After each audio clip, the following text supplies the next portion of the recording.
자, 오늘 주제 이렇게 뽑아봤습니다. 재테크 성공하려면 시장을 읽는 힘을 키워라. 시장을 읽어야 우리가 지금이 떨어지는 시기인지 올라가는 시기인지 투자를 해야 될지 말아야 될지 결정할 수 있잖아요. 그래서 이런 주제로 한번 봤습니다. 지금이 상당히 좀 중요한 시기라고 생각이 돼요. 자, 앞으로의 시장, 우리 미래 시장은 차별화 시장으로 진행이 될 거다. 차별화. 현 정부 5년 동안요, 전국적인 집값의 상승은 계속되어 왔죠. 그래서 이것이 이제 뭐 규제 일변도의 정책, 시장의 어떤 공급 부족이나 이런 것들을 무시하고 규제 다주택자들이 투기꾼이다. 이 사람들이 집을 못 사게끔 해야 된다라고 해서 이 규제 일변도 정책으로 인해서 시장이 지속적으로 상승했습니다. 규제가 나오고 하게 되면 가격이 좀 떨어질 줄 알았는데 오히려 규제 일변도의 정책이 시장 상승을 담보하게 된 아주 아이러니한 지금 상황이 벌어지고 있는데요. 자, 이렇게 되니까 너무 이 규제 일변도로 가다 보니까 시장이 왜곡 현상이 생겼다는 거예요. 그래서 무차별적인 집값 상승이 이루어졌다. 이게 무슨 얘기냐면은 보통 우리가 부동산은요, 오를 이유가 있어야 오르는 겁니다. 오를 이유라는 게 뭐예요? 내가 가지고 있는, 내가 살고 있는 집 옆에 커다란 일자리, 양질의 일자리가 생긴다든지 아니면은 지하철이 없었는데 지하철이 개통이 된다든지 뭔가 아니면 일자리가 크게 생기는 이런 뭔가 호재, 그리고 거기가 재개발이 된다든지 아니면 아파트에 내가 살고 있으면 거기가 재건축이 된다든지 이게 호재잖아요. 그래서 이런 호재가 있어야 오르는 거지 호재가 없으면 안 오르는 게 이게 부동산의 불문율입니다. 근데 중요한 거는 이유 불문하고 지금 최근 한 5년 가까이 모든 부동산이 올랐다는 거예요. 이게 지금 시장이 왜곡돼 있다는 얘기입니다. 이렇게 되다 보니까 이제 문제가 생기는 거죠. 자, 어떤 문제가 생길까요? 지금 이게 오를 이유가 없는 곳은 오르지 말아야 된다고 얘기하니까 뭐 집값이 그러면 계속 뭐 10년 동안 그 가격 그대로 있어야 된다 이런 얘기가 아니고 그래도 땅값도 오르고 하잖아요. 그렇기 때문에 조금은 올라, 조금은. 예, 조금은 오르지만 미미한 상승이라는 얘기죠. 그래서 지금 이 왜곡 상황이라는 것이 상당히 심각하다는 것이 뭐냐면은 오를 이유가 있는 것, 즉 호재가 있는 것은 상승하는 건 기존 사실이죠. 지금 앞으로 시장도 마찬가지입니다. 오를 이유가 없는 것은요, 이제는 하락으로 전환할 것이다. 이 얘기는 제가 지난해부터 계속 얘기를 드렸던 겁니다. 왜? 오를 이유가 없는 것들도 상당히 가격이 많이 올랐어요. 상당히. 왜? 계속 규제를 하다 보니까 더 이상 이게 계속 규제를 해서 시장의 가격을 떨어뜨리겠다고 정부가 얘기를 했지만 오히려 반대로 계속 오르니까 더 이상 집을 못 기다리다간 더 이상 이제 집도 못 산다 하고서 이제 뭐 영끌이라고 해서 젊은 세대들이 마구 돈을 끌어 모아서 구입을 했잖아요. 근데 이런 어떤 중심 지역이나 이런 쪽은 들어가기가 어렵죠. 가격이 비싸니까. 그러니까 외곽 지역들, 상대적으로 가격이 싼, 즉 전세가가 높은 외곽 지역들에 무차별적인 투자를 했다는 겁니다. 자, 그것들이 지금 이제 문제가 된다는 거죠. 그래서 지금 이게 오를 이유 없는 것은 이제 하락으로 전환된다. 이건 뭐 갈아타기는 빠르면 빠를수록 좋다. 저는 그렇게 얘기를 합니다. 우리가 부동산에 손절매라는 말이 있어요. 손절매. 이게 뭐예요? 팔 때는 내가 좀 손실이 나더라도 빨리 매도를 해야 된다는 거예요. 그리고 그것을 좀 더 이익이 날 수 있는 지역에 가서 손실을 회복하고 만회하는 거죠. 그리고 더 거기서 이익을 내는 거죠. 자, 그래서 지금은 이 손절매를 빨리 해야 되는 시기다. 이건 제가 누누이 말씀드렸던 얘기 중에 하나입니다. 자, 올해 시장도 상승장으로 간다.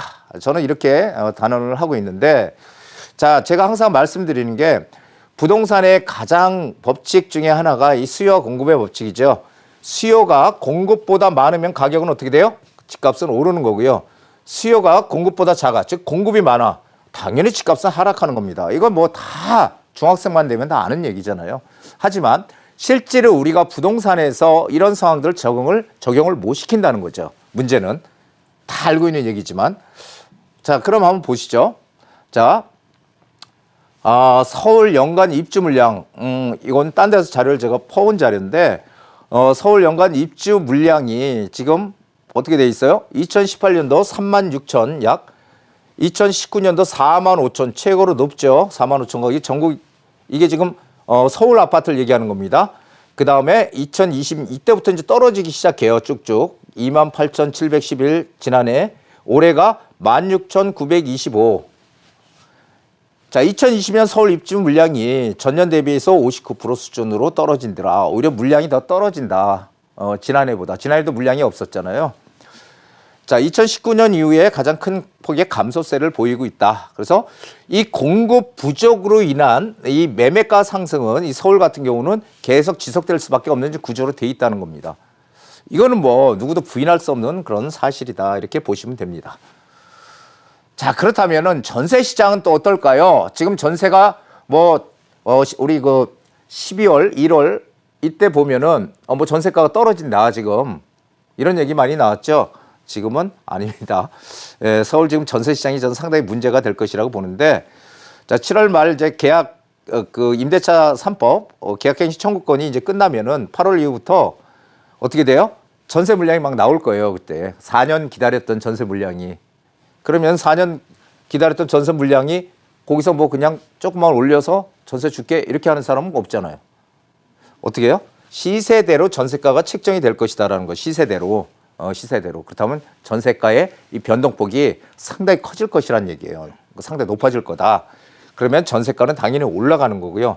그러면 전세가가 올라가면 이제 전세 대출도 안 해주겠다. 지금 이런 얘기 하잖아요. 그러면 어떻게 해요? 전세 대출을 못 받게 되면은 전세로 가는 게 아니고 요즘 이제 반전세 아니면 월세로 전환을 하겠죠. 그렇죠. 자, 이렇게 반전세나 월세로 전환하는 이런 속도가 늘어날 것이다라는 거죠. 그 전세가는 어떻게 돼요? 오를 수밖에 없죠. 전세로 있는 게 나을까요? 아니면 월세로 있는 게 나을까요? 당연히 전세로 있는 게 낫죠. 어쨌든 이자는 못 받지만 내 돈은 지킬 수 있지만 월세는 매달 나가는 거잖아요. 자, 최근 10년간 서울 아파트 월세 거래 비중 추이해가지고 보면은 2011년도에 18.4%였는데 지금 21년, 10년 만에 지금 어떻게 됐어요? 37%까지 지금 월세 비중이 올라왔다는 겁니다. 지금 전세 없어지는 거 아닙니까? 예. 우리나라만 있는 고유의 제도라고 하는데 전세 제도라는 건 상당히 좋은 제도예요, 사실. 왜냐하면 서민들이 열심히 내 돈을 축적을 할 수 있는 시간을 벌어주는 거죠. 왜냐하면 내 돈이 없어지지는 않는다. 물론 물가가 상승하게 되면은 돈의 가치는 떨어지지만 일단 내가 뭐 5억이라는 돈을 전세금으로 줬으면 나중에 5억을 찾는다는 거죠. 하지만 월세는 계속 돈이 나가잖아요. 그래서 일단은 돈을 주인한테 맡겨놓고 그리고 거주하면서 어떻게든지 돈을 벌어서 모아서 내 집 장만을 하는 상당히 좋은 제도죠. 예, 그런데 또 이제 임대인 입장에서는 그 돈을 전세 그 금을 받아서 내가 다른 어떤 재테크나 이런 데 활용을 할 수도 있고 서로 양자 간의 의견이 맞아서 만들어진 게 이 계속 유지되는 게 전세제도죠. 그런데 지금 전세제도가 조금 흔들리고 있다. 이런 얘기를 하는 겁니다. 자, 전세 시장 흐름을 봐라. 전세가 상승은 매매가를 움직입니다. 이건 뭐 당연한 겁니다. 전세가가 높아지면은 전세로 살려고 했던 분들이 기왕 이렇게 되면 집을 사자 이렇게 전환을 하는 거죠. 그래서 이게 2013년도에 제가 시장이 지금 바닥이다 이런 얘기를 많이 했던 게 2013년도거든요. 처음으로 했던 게. 근데 이때 그 전세가 비율이 서울 같은 경우는요. 매매가 대비 전세가 비율이 60%가 넘어가면은 매매가를 움직인다. 이 얘기를 참 많이 제가 했거든요. 이게 60% 룰이라고 합니다. 60% 룰. 전세 60% 룰. 자, 그런데 2013년 10월 달에 매매가 대비 전세가 비중이 60.1%가 됐어요. 60.1%. 그럼 제가 뭐라고 얘기했을까요? 자, 지금 집값 움직입니다. 전세가 움직입니다. 매매가 움직입니다. 전세가 60% 넘었습니다. 이런 얘기를 이 당시에 제가 했었죠. 자, 전세가 매매가는 서로 동조하면서 움직인다. 자, 전세 시장 올 한 해 유심히 우리가 지켜봐야 될 것 같습니다. 자, 투자는 선택이 아니고 필수입니다. 우리가 계속 재테크라는 건 저는 그렇게 생각을 합니다. 내가 돈이 있고 없건 재테크에 계속 관심을 가지고 있어야 된다는 거예요. 왜? 언제 내가 어떻게 될지 모르거든요. 어떤 돈이 생길지도 모르는 거고 사람이 계속 가난하게만 살 수 없잖아요. 또 어느 순간에 기회가 또 생길 수도 있어요. 그러려면 재테크를 알아야 우리가 기회가 왔을 때 투자를 할 수 있겠죠. 그래서 이 투자는 선택이 아닌 필수. 예, 그래서 2022년 3월 9일이죠. 3월 9일 날 선거 대선 이후 규제 완화는 뭐 필연일 것으로 보여집니다. 그래서 다 재건축 재개발 다 풀겠다고 하니까 두 분 다 이렇게 재개발 재건축을 다 활성화 시키겠다 하니까 이것들은 아마 풀릴 것 같아요. 자, 그렇다면 우리는 어떤 선택을 해야 될까요? 마인드를 지금 확실하게 잘 정립을 해야 된다는 겁니다.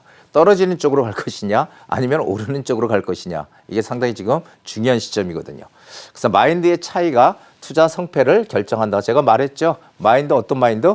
긍정 마인드, 긍정 마인드. 부정 마인드는요. 제가 뭐 세상을 오래 살지는 않았지만 이 긍정 마인드를 가지고 있는 분들하고 이 부정 마인드를 가지고 있는 분들하고 많이 좀 이렇게 만나봤거든요. 그런데 확실히 이 부정 마인드를 가지고 있는 분들은 상당히 뭐 기회를 잡기도 어렵고요. 그래서 일이 잘 안 돼.